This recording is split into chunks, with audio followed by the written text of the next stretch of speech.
اعوذ باللہ من الشیطان اللعین الرجیم بسم اللہ الرحمن الرحیم السلام علیکم یا علی مدد۔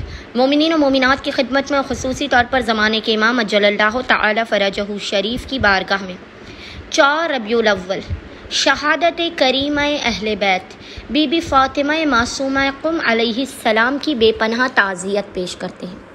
آج مومنین کی خدمت میں کریمہ اہل بیت بی بی کی شہادت کے دن کی ایک نماز اور مختصر ترین اعمال لے کر آئے ہیں۔ یہ بی بی وہ ہیں، بی بی فاطمہ معصومہ قم، یہ وہ بی بی ہیں کہ جن کے وسیلے سے مانگی گئی دعائیں کبھی رد نہیں ہوتی۔ چہاردہ معصومین میں کریم حسن مشتبہ ہیں اور کریمہ اہل بیت چہاردہ معصومین کے بعد کوئی بی بی جو بہت زیادہ عطا کرنے والی ہیں، وہ بی بی ہیں بی بی فاطمہ معصومہ قم، امام علی رضا علیہ السلام کی بہن۔ پورا ایران جس بی بی کے ٹکڑوں پر پل رہا ہے وہ یہی بی بی ہیں۔ مومنین نے سارے سال رزق و روزی کی تنگی سے نجات کے لیے، رزق حلال و کثیر کی بارش کے لیے، دولت کا سیلاب آ جائے گا آپ اس وظیفے عمل کو کر کے بی بی فاطمہ معصومہ قم کے نام پہ خداوند متعال سے اگر کچھ طلب کریں گے۔ بس مومنین نے کرنا یہ ہے کہ 4 ربیع الاول یعنی بی بی کی شہادت کے پورے دن میں کسی بھی وقت جب بھی آپ کو فرصت کے لمحات ملے، آپ نے باوضو ہونا ہے۔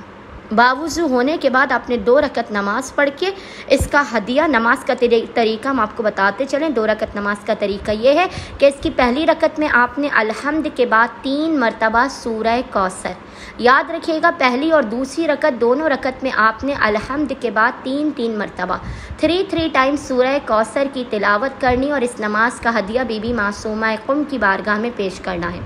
اس کے بعد آپ نے مصلی پر بیٹھ کر تسبیح بی بی فاطمہ الزہرا کو پورے پروٹوکول کے ساتھ پڑھنا ہے۔ پھر آپ نے ایک تسبیح محمد اور آل محمد پر درود کی پڑھ کے اس کا ہدیہ بی بی فاطمہ معصومہ قم کی بارگاہ میں پیش کرنا ہے۔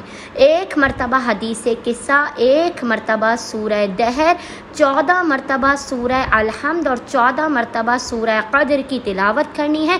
اس تمام عمل کا ہدیہ آپ نے بی بی فاطمہ معصومہ قم علیہ السلام کی بارگاہ میں پیش کرنے کے بعد امام علی رضا علیہ السلام کو ان کی بہن کا، ان کی لاڈلی بہن کے حق کا واسطہ دے کر اپنی حاجات کو طلب کرنا ہے، اشک کو بہاتے ہوئے، اشک ندامت کو بہاتے ہوئے، اپنے گناہوں، اپنے جرموں کا اعتراف کرتے ہوئے مقام فاطمہ معصومہ قم کا واسطہ دے کر اپنی حاجات کو طلب کرنا ہے، اپنی مشکلات کے خاتمے کی دعا کرنی ہے۔ انشاءاللہ تعالی خداوند متعال بی بی فاطمہ معصومہ قم کے صدقے میں آپ کو بامراد کر دے گا، آپ کی خالی جھولیوں کو بھر دے گا۔